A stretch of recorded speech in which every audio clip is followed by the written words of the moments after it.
2 ans sans cannabis. Alléluia, ça fait du bien. Et en plus, toujours en vie. Youhou. Alors, ça fait plus de 2 ans que je n'ai pas touché à un seul pet de cannabis. Et je dirais que ça fait près de 4 ans que j'ai arrêté le cannabis. Cependant, j'ai eu des petites rechutes. Dès que j'allais en Californie à l'époque où je travaillais dans les fermes de cannabis, forcément, ça se compliquait.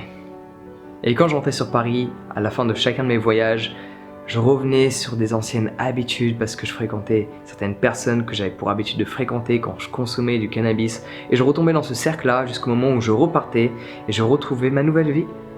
C'est comme si j'avais créé une nouvelle vie qui est sans cannabis, sans tabac, sans alcool, sans substances psychoactives.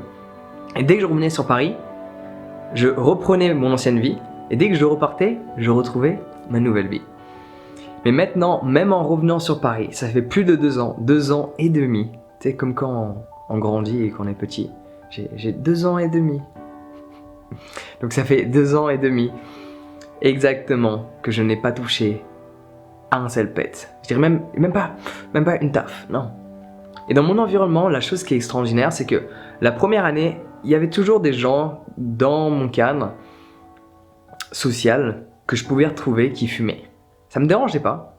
J'étais clair sur ma raison d'arrêter, qui était de voir la réalité telle qu'elle est, de pas laisser mon attention être perturbée parce que quand tu fumes, c'est une catastrophe sur ta concentration. T'as pas beau me dire quoi que ce soit, quand tu fais de la musique, c'est l'extase, t'es super concentré. Oui, mais non.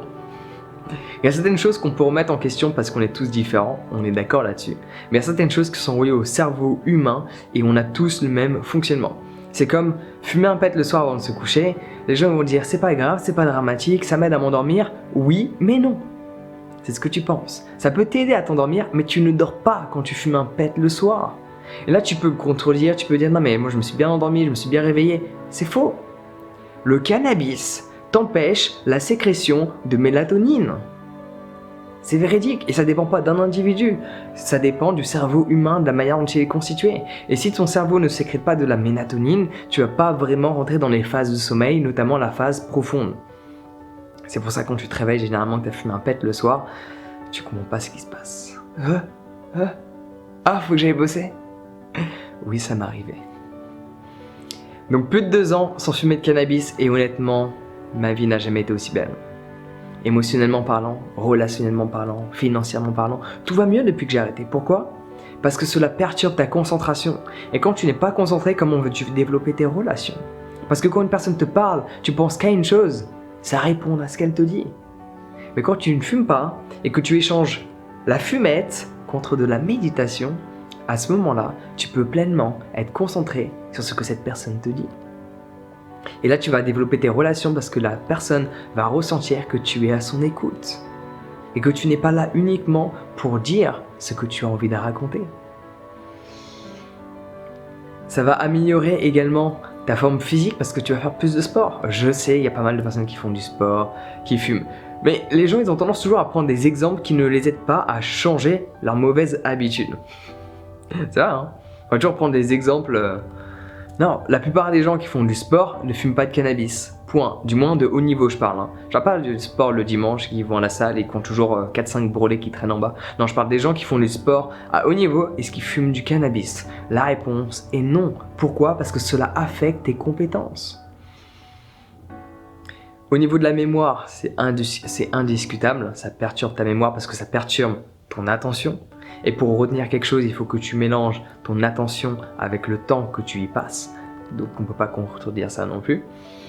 Et l'autre aspect est sur tes finances. Parce que tu vas être beaucoup moins productif, parce que tu auras beaucoup plus la flemme de faire quelque chose. Et en plus, tu passes beaucoup de temps à être défoncé, donc du coup, à être improductif, à pas être concentré, à pas savoir ce que tu fais et à vouloir faire 10 choses à la fois alors que ton cerveau n'est capable de faire qu'une seule chose à la fois.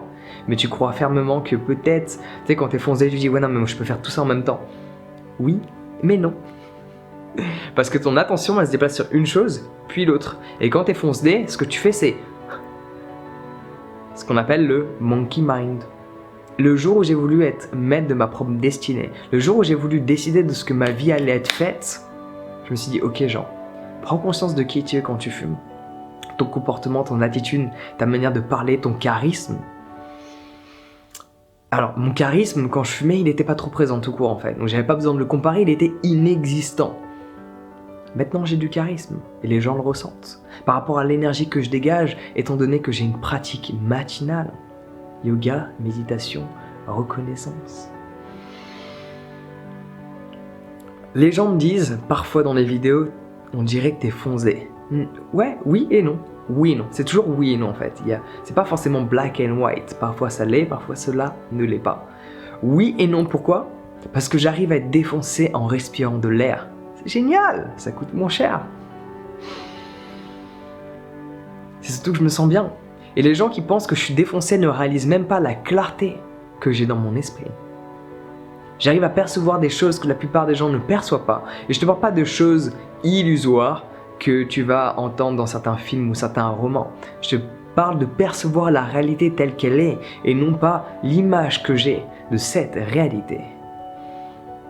Pour l'expliquer, il y avait le grand Jiddu Krishnamurti, un philosophe indien, qui disait « Quand tu regardes l'arbre, ce que tu vois, ce n'est pas l'arbre, c'est l'image que tu as de l'arbre. » Et ça, c'est le monde dans lequel la plupart des gens vivent, surtout les fumeurs de cannabis. Parce qu'ils ne sont pas là dans la contemplation, à observer pleinement ce qui est, sans pour autant laisser les pensées interférer avec cette réalité. Et quand tu regardes un arbre, la plupart du temps, tu ne regardes pas l'arbre. Tu vois une image que tu t'es faite par rapport à tes expériences passées de ce qu'un arbre est. Mais si tu le regardais pleinement, tu réaliserais à ce moment-là qu'il est complètement différent des autres. Mais quand on fume du cannabis, on ne peut même pas prendre ce recul. On ne peut même pas pleinement écouter ce que je suis en train de raconter parce que ça me semble complètement abstrait. Mais le jour où tu te mets à méditer, ta vie va changer. Mais qu'est-ce que tu fais pour commencer ? J'ai créé une formation à 67 € sur la méditation pour que ça soit accessible au plus grand nombre. Quelle est ton excuse pour ne pas débuter ? C'est la question que je me pose en cet instant donné. Le lien est dans la description, clique dessus pour t'inscrire et commencer dès maintenant. Arrête de procrastiner. Il faut être honnête avec soi, mais personnellement, je connais pas ta vie, mais la mienne, à l'époque, quand je fumais, je pensais qu'elle était bien. Mais quand je regarde ma vie d'aujourd'hui, je sais pas comment l'exprimer. Je pensais que ma vie était bien, mais je n'avais pas conscience du potentiel que j'avais en moi. Je n'avais pas conscience de ce que j'étais capable de réaliser parce que j'avais constamment mon putain de cerveau enfumé. Le jour où tu te libères de cette addiction de cannabis, ta vie va changer mais radicalement. Tes fréquentations, tes finances, ton environnement, ce que tu fais dans ton quotidien, la manière dont les gens vont te percevoir, la manière dont les gens vont t'écouter. Tout va changer. Mais le truc, c'est que tu t'es identifié à un personnage qui fume. Sur ma fesse droite, j'ai une feuille de cannabis, bro. Oui, tu as entendu. Je le répète? Non, on va pas le répéter. Tu l'as pas entendu, c'est pas grave. Voilà, passons les détails. Parce que je m'étais identifié comme étant quelqu'un qui va fumer du cannabis toute sa vie. Moi, ma personne, telle que je la percevais, c'était un fumeur de shit. Du moins, de bœuf. Parce que le shit, c'est pas bon.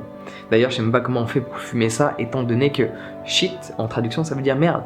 T'imagines, tu dis, oh, cette merde, elle est trop bonne. Si tu apprenais à traduire les mots de la langue anglaise qu'on utilise dans le français, ça pourrait être assez intéressant. Donc voilà, cette vidéo, elle avait pour but de te faire réaliser que personnellement, ma vie a complètement changé sur tous les aspects depuis que j'ai arrêté le cannabis et d'une manière vraiment... Mon business, ma société, elle a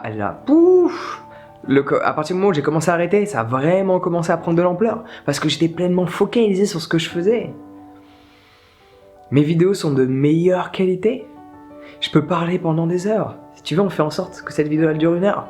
T'inquiète, je peux tenir avec des nouvelles informations que je n'ai jamais partagées, avec des anciennes que je vais retravailler, que je vais exprimer d'une différente manière. Je peux le faire, mais j'ai pas envie de passer 1 heure non plus. Voilà. J'ai une vie qui tourne à côté des vidéos. Et j'ai envie d'expérimenter parce que j'en ai une. J'ai pas envie de la foirer parce que je m'en fume le cerveau vu que je ne veux pas être confronté à la réalité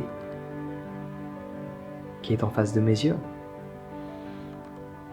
Généralement, quand tu fumes du cannabis, c'est parce que tu as conscience au fond de toi-même qu'il y a quelque chose dans ton quotidien qui te déplaît complètement. Tu cherches à l'accepter sans le vouloir. tes relations, tes finances, ton boulot, l'environnement dans lequel tu vis. Il y a quelque chose qui te déplaît, mais c'est plus facile de fumer et d'oublier, de passer à autre chose, plutôt que d'y être confronté et d'avoir peur de ne pas réussir à changer cette chose qui te dérange dans ton quotidien. Et mon conseil, ce serait de mettre la fumette de côté et de pleinement être confronté à cette chose que toi, tu sais. Il n'y a que toi qui sais ça. Il y a une chose dans ton quotidien qui te dérange énormément et tu fumes pour ça. Parce que tu ne veux pas voir cette réalité. Tu ne veux pas la voir. Affronte-la. Et bien sûr, si tu apprenais à méditer, cela t'aiderait énormément. Parce que tu vas apprendre à te concentrer. Parce que si tu fais des rechutes, c'est parce que ton attention n'est pas exactement bien aiguisée. Le moment où ton attention est aiguisée, tu ne vas pas replonger. Parce que la replonge, c'est une pensée que tu as activée, tu t'es focalisé dessus et là, du coup, tu as craqué. Mais si ton attention est aiguisée, tu as cette pensée qui te dit « Allez, un petit tarpé », qu'est-ce que tu fais?